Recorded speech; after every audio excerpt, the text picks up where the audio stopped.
Après une année passée à l'école de la rue Blanche, ENSAT, en 1979 dans la classe de Jean Deschamps, Jean-Philippe puis Martin complète ses études théâtrales au Conservatoire national supérieur d'art dramatique de Paris dans la classe de Michel Bouquet les 2 années suivantes. Il débute en 1980 à 20 ans sur les planches du théâtre Édouard VII dans 2 bureaux de Sacha Guitry, où il interprète le fils de Robert Hirsch pendant 2 saisons avant d'être engagé à la Comédie Française. Il réalise parallèlement son premier court-métrage, Léon, qui remporte de nombreux prix en 1980, notamment au Festival du film d'humour de Champs-Rousse et au Festival des festivals à Paris. À la Comédie Française, il interprète près d'une trentaine de pièces entre 1981 et 1994, de Sophocle à Molière en passant par Labiche et Goldoni, sous la direction de metteurs en scène tels que Jacques Lassalle,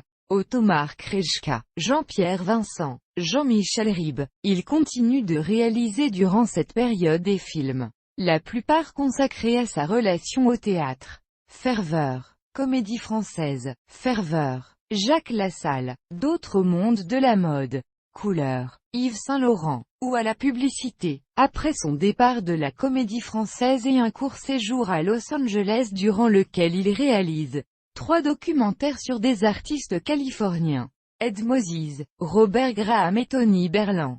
Il joue dans divers spectacles mis en scène par Jacques Lassalle. La controverse de Valladolid de Jean-Claude Carrière, Le misanthrope de Molière, Médée d'Euripide, La danse de mort d'Auguste Strindberg et Monsieur X, dit ici Pierre Rabier, d'après La douleur de Marguerite Duras, dont il tire un film en 2009.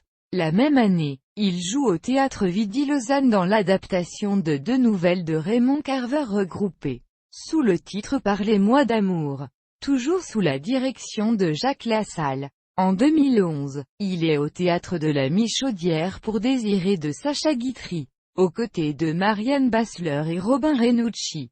Depuis la fin des années 1980, Jean-Philippe puis Martin a également une grande activité de doublage.